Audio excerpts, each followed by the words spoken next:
में जो भी समय हो रहा है 10:15, इस समय का सदुपयोग क्या है आपके लिए? आप सब जन जो यहाँ बैठे हुए हैं, क्या है कि यहाँ मौजूद रहें ना, इस समय पर यहाँ मौजूद रहें और ध्यान कहाँ रहे? बातचीत में। ठीक, उसकी जगह आप उठ के बाहर चले जाएं और आप कहने यही जाएं कि मैं बस ज़रा ताज़ी हवा लेने आया हूँ बाहर, और आप बाहर गए और फ़ोन आ गया, और फ़ोन पर बात कुछ ऐसी चली और ऐसी खिंची कि आधे घंटा 1 घंटा। फ़ोन अक्सर इस नीयत के साथ नहीं आते हैं कि बातचीत घंटे भर होगी, पर बातचीत का मिजाज ही कुछ ऐसा होता है कि होनी होती है 2 मिनट की और हो जाती है 1 घंटे की। और वो 1 घंटे की नारकीय बातचीत, और उसने आपका भेजा बिल्कुल मथ के रख दिया, दिमाग खराब कर दिया एकदम। और फिर आप भीतर आए और मुझसे पूछें कि आचार्य जी मेरी ये दुर्दशा क्यों, मुझ पर क्रोध क्यों सक्रिय हो गया, मुझ पर ईर्ष्या क्यों सक्रिय हो गई, चिढ़ क्यों सक्रिय हो गई? तो मैं ये बताऊं कि आप पर क्रोध वगैरह क्यों सक्रिय हो गया? मैं सबसे पहले ये पूछूं कि मुझे ये बताओ बरखुरदार, तुम यहां से गायब कैसे हो गए? बोलो कौन सा मुद्दा पकड़ूं? लेकिन आप ये नहीं बता रहे हो कि आप यहां से गायब कैसे हो गए, उल्टे आप मुझसे पूछ रहे हो कि काम वासना चढ़ाती है और तमाम तरह के चित्त के विकार चढ़ाते हैं, ये हो जाता है। और जहाँ वासना है वहाँ क्रोध भी होगा, जहाँ वासना है वहाँ डर भी होगा, लालच भी होगा, ये सब साथ साथ चलते हैं भाई बहन, है ना? आप सवाल ही क्या सही पूछ रहे हो? बोलो। मूल सवाल आपको नहीं करना चाहिए, किसे करना चाहिए? मुझे करना चाहिए। जायज ये है कि मैं पलट करके पूछूं कि जनाब आप गायब कहाँ हैं? और आप एक बार गायब हो गए उस जगह से जहां आपको होना चाहिए था, उसके बाद आप जरा भी ताज्जुब ना करें अगर आपके ऊपर 50 तरह की ताकतें कब्जा कर लें। अभी चलो जवान आदमी हो तो वासना का नाम ले रहे हो, थोड़े बुढ़ा जाओगे वासना उतना नहीं चढ़ा करेगी तो कोई और चीज़ होगी उसका नाम लोगे, कहोगे कि मैं ना अक्सर बहुत लालच में रहता हूँ या तनाव में रहता हूँ, रक्तचाप बढ़ा रहता है, दिल की बीमारी हो गई है,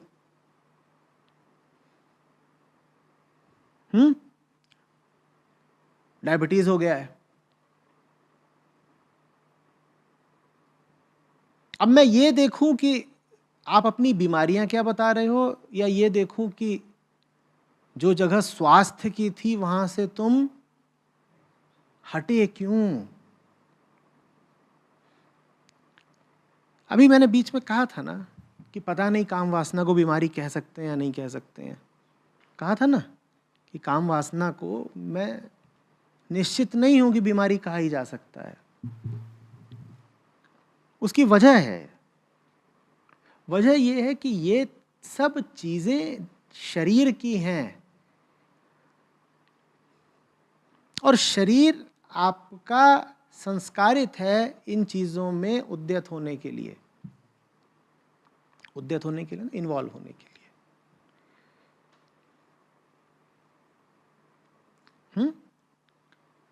शरीर आप जानते हैं क्या है? शरीर क्या है समझते हैं? शरीर, अगर पुरुष हैं आप तो समझ लीजिए आपका पूरा शरीर एक शुक्राणु भर है, द फंडामेंटल सेक्स सेल।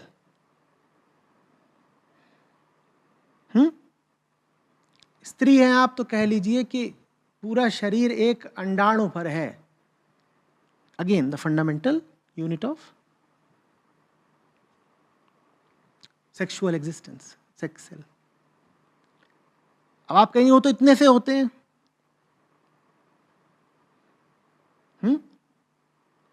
चाहे स्पर्म हो चाहे ओवा हो, वो तो बहुत छोटे होते हैं, माइक्रोस्कोपिक होते हैं। और आप कह रहे हैं पूरा शरीर ही वही है, जी हाँ, हम वही हैं। वासना को समझने की कोशिश करिए, जो आप वासना की इतनी शिकायत करते रहते हैं। ऐसे समझ लीजिए कि आदमी है एक सेक्स की कोशिका, जिसके चारों ओर एक बहुत बड़ी मशीन खड़ी कर दी गई है जिसका नाम है शरीर। उस शरीर का पूरा औचित्य क्या है, पर्पस क्या है?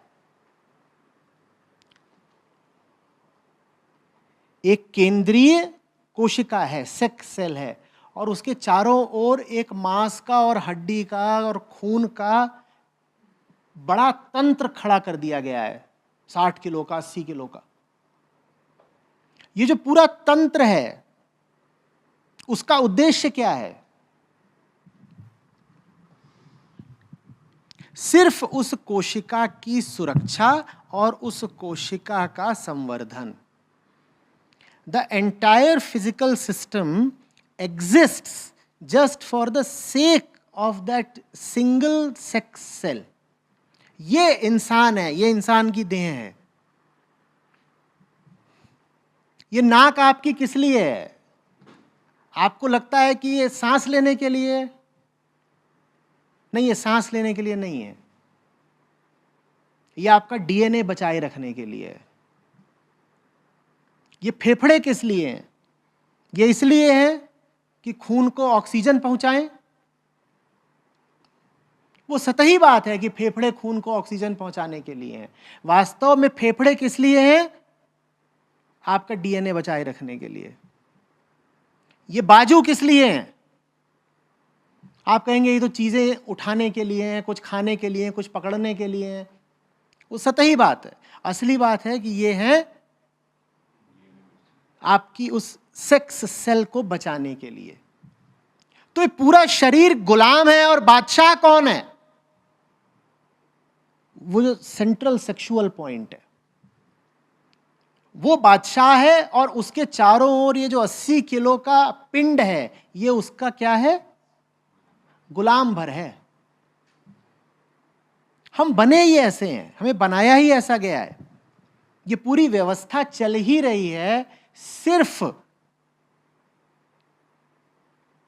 आपकी जो जैविक सामग्री है, मूलभूत जैविक सामग्री है, जिसको चाहें तो डीएनए बोल लें, जिसको कुछ और बोल लें, अपनी प्रकृति बोल लें, उसको बचाए रखने के लिए आप खाना भी उसी लिए खाते हो। खाना क्यों खाते हो? ताकि आप बचे रहो। तो अगर गहराई से देखोगे तो खाना खाना भी एक सेक्सुअल क्रिया ही है। सेक्स माने वो सब कुछ जो आपको बचा के रखता है समय में, जो आपके डीएनए को समय में और ज्यादा बढ़ाता जाता है। तो शरीर माने सेक्स, शरीर माने सेक्स। भले 80 साल के आदमी का शरीर हो, क्योंकि वो भी चाहता तो यही है ना कि बचा रहे। या 80 साल का आदमी ये कहता है कि अभी बस के नीचे आ जाऊं, खत्म हो जाऊं।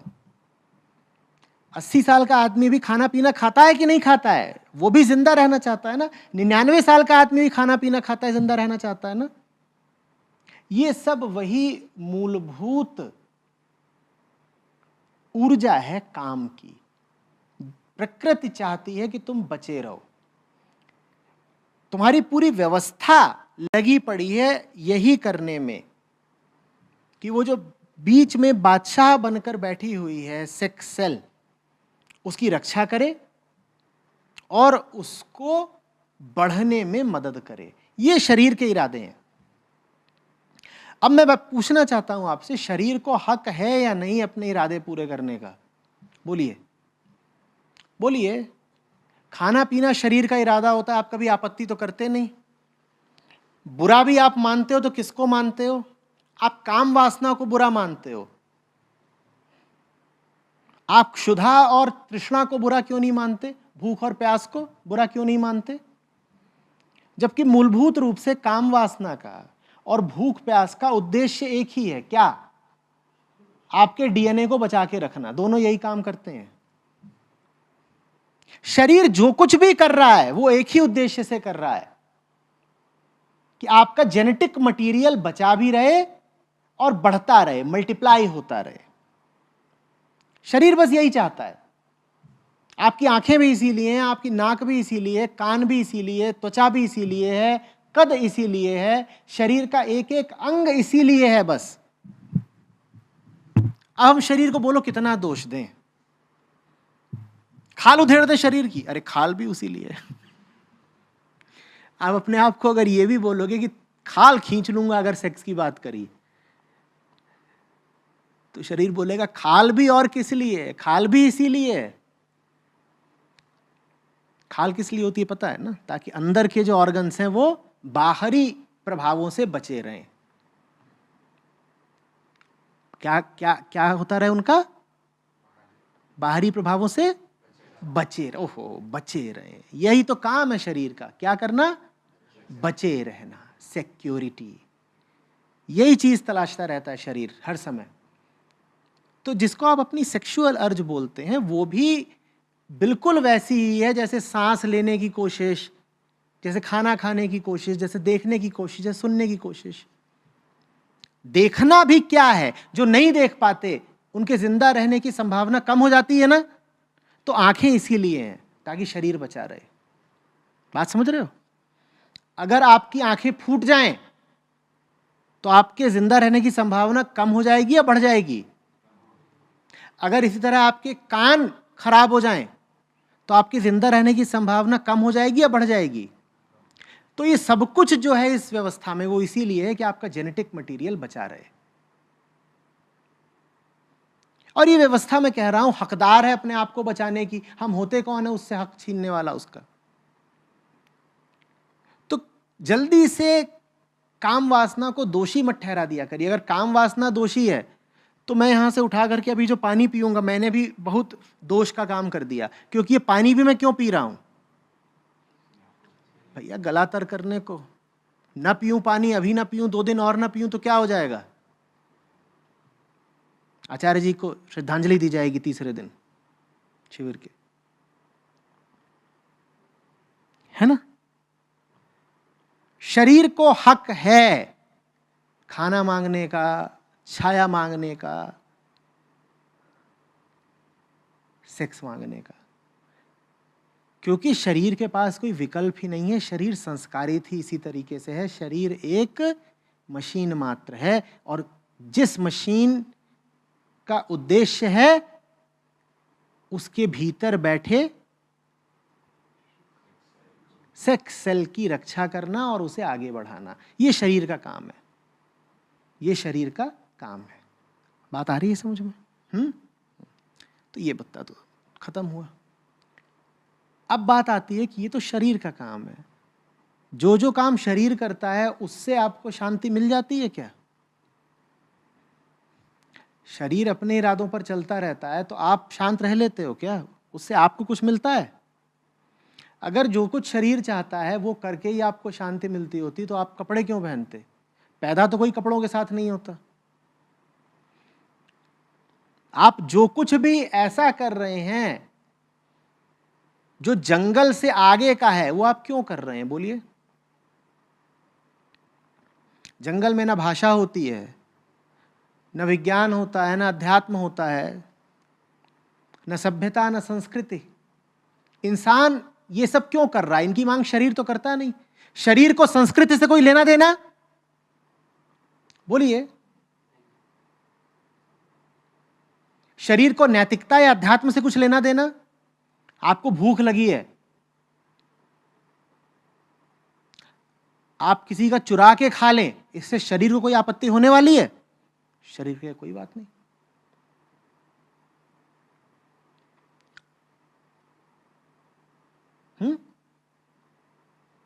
आप अपने बचाव के लिए किसी की हत्या कर दें, शरीर को बुरा लगेगा?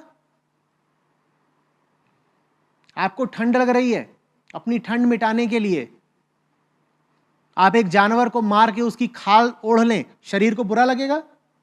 शरीर तो प्रसन्न हो जाएगा, क्योंकि शरीर का उद्देश्य तो पूरा हो रहा है। क्या उद्देश्य शरीर का? बचे रहना। शरीर को तो अच्छा ही लगेगा। किसी का खाना चुरा के खा लिया, अच्छी बात है, खाना तो मिला। किसी को मार के उसकी खाल धारण कर ली, अच्छी बात है, खाल तो मिली। आपको कैसा लगेगा? आपको कैसा लगेगा? तो आप और शरीर एक नहीं हो, दोनों के इरादे, उद्देश्य, मंसूबे भी एक नहीं हैं। आ रही बात समझ में? तो शरीर जो कुछ करता है उसका हम एक साझा नाम रख देते हैं, सेक्स। शरीर को क्या चाहिए? सेक्स। उसमें सब कुछ शामिल हो गया, उसमें जीवेषणा भी आ गई, खाना पीना, जो कुछ आदमी करता है वो सब कुछ उसी में शामिल कर दिया। आपको क्या चाहिए? आपको कुछ और चाहिए, समथिंग एल्स, कुछ और। शरीर को चाहिए SEX, आपको बस SE चाहिए, समथिंग एल्स। वो जो X है सेक्स वाला, वो आपको नहीं चाहिए। और शरीर कहता है मुझे X ही नहीं, XX, XXX सब चाहिए। आप कहते भाई मेरा काम SE में हो जाता है, शरीर नहीं मानता, मुझे कुछ और चाहिए। जो तुम्हें चाहिए उससे मेरा काम नहीं चलता, मेरी भूख कुछ और है, मेरी मंजिल कहीं और है। अब आप अपनी मंजिल की ओर बढ़े नहीं, आप शरीर को अपने काम के लिए इस्तेमाल करें नहीं, तो शरीर तो खाली हो गया ना, कि नहीं हो गया? और शरीर के पास एक डिफॉल्ट उद्देश्य पहले से ही मौजूद है। क्या है वो डिफॉल्ट उद्देश्य? सेक्स। लेकिन आपको हक था कि आप शरीर को उस उद्देश्य से हटा के कोई और उद्देश्य दे दें, एक बेहतर उद्देश्य, वो आप दें ना। उससे आप मुंह चुराएं, गायब हो जाएं, तो फिर तो शरीर अपना काम करेगा, फिर तो शरीर अपना काम करेगा। जैसे कि आपके पास एक नौकर हो, बेवड़ा, वो क्या करता है? पीता है, पीता है, लेकिन है आपके अनुशासन में, आप जो कहेंगे वो करेगा।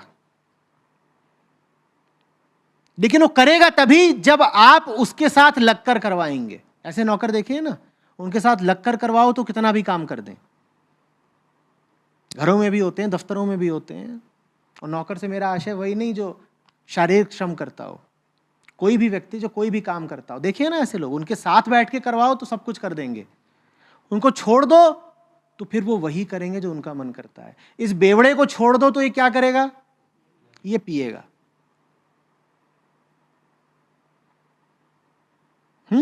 तुम्हें अपने लिए घर खड़ा करना है, तुम्हें अपने लिए घर खड़ा करना है, और उस घर को खड़ा करने में तुम्हें इस नौकर के श्रम की पूरी जरूरत है, पूरी। कि अगर वो 16 घंटे दिन में मेहनत कर सकता हो तो मुझे उसके 16 के 16 घंटे चाहिए। अब यहां तुम्हारा घर मांग कर रहा है कि उसे पूरा बनाया जाए, और वो बन नहीं रहा, निर्माण ठप्प पड़ा हुआ है। और उधर दिखाई दे रहा है कि वो नौकर जो है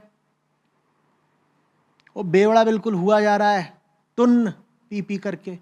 और तुम आओ शिकायत करने कि आचार्य जी वो जो मेरा नौकर है ना वो पीता बहुत है। तो मैं क्या पूछूं? क्या पूछूं?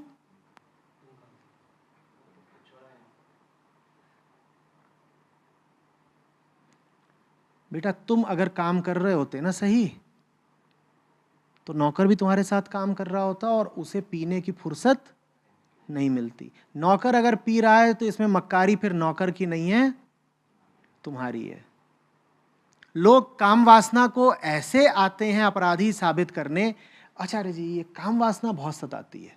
अच्छा लेके आओ काम वासना, कहाँ है? 2 जूते मारे उसको, लेके आना, यहां बैठाना, लेके आओ, लेके आओ, कहाँ है? कहाँ है? दिखाओ काम वासना कहाँ है। जहां कहीं हो निकालो ना उसको, जेब में हो जेब में निकालो, कुर्ते में हो कुर्ते में निकालो, पजामे के अंदर से निकालो, जहां कहीं हो काम वासना निकालो, यहां रखो उसको सामने, मारेंगे उसको पट पट। बड़ी पापिनी है, जिसको देखो परेशान करके रखी है। रोज एक ना एक आदमी यही पूछ रहा होता है, अरे हम क्या करें।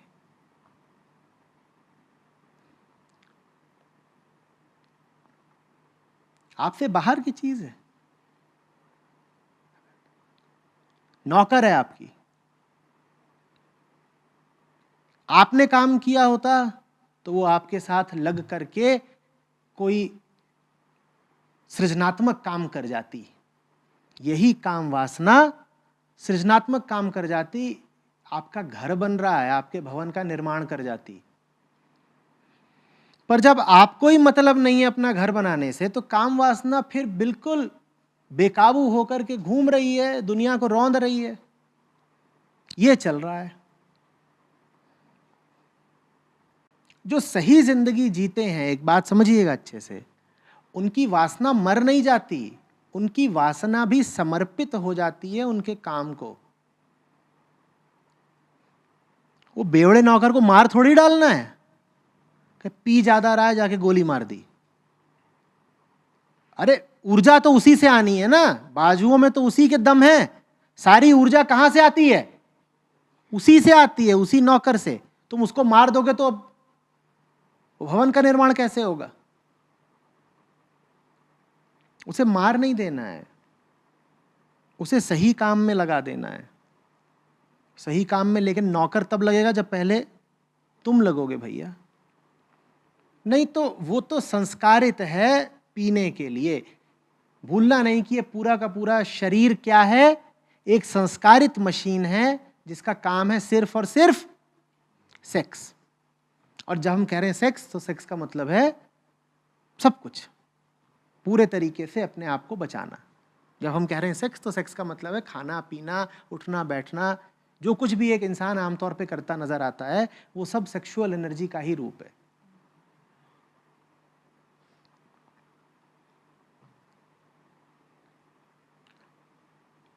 तुम नौकर की आदत नहीं बदल सकते। हाँ, तुम इतना कर सकते हो कि उसको खाली ना छोड़ो, उसको फुर्सत ना दो। लेकिन लोग एक से बढ़कर एक इरादे रखते हैं। वो ये नहीं कहते कि हम भी काम करेंगे और नौकर से भी करवाएंगे। वो कहते हैं नहीं, काम धाम तो हम कुछ नहीं करेंगे, हम जा रहे हैं नौकर को ज्ञान देने। नौकर की दारू छुड़ानी है, नौकर की दारू छुड़ानी है। तुम्हारा नशा कौन उतारेगा? नौकर का नशा उतारने को तो तुम बहुत तत्पर हो, तुम्हारा कौन उतारेगा? और तुम नशे में ना होते अगर, तो तुम नौकर का नशा उतारने पर ध्यान देते या अपना घर बनाने पर ध्यान देते? बोलो। तुम्हें अपना घर बनाने की कोई सुध नहीं है, तुम नौकर का नशा उतारने में जुटे हुए हो। इसका मतलब यह है कि तुम नशे में हो। और बहुत लोग ये करते हैं। उनसे पूछो कि तुम्हारी जिंदगी में कुछ सार्थक है? वो कहेंगे नहीं। फिर क्या करते हो? हम काम वासना पर नियंत्रण पाने के लिए साधना करते हैं। अच्छा, तुमने काम वासना पर नियंत्रण पा भी लिया तो क्या? बोलो क्या? वो जो बेवड़ा नौकर है, तुमने उसकी दारू छुड़वा भी दी तो क्या? तुम्हारे पास उससे कराने के लिए कोई काम तो है ही नहीं। उसकी दारू छूट जाएगी, दोनों मालिक नौकर एक दूसरे के सामने बैठ के मुंह ताकना एक दूसरे का।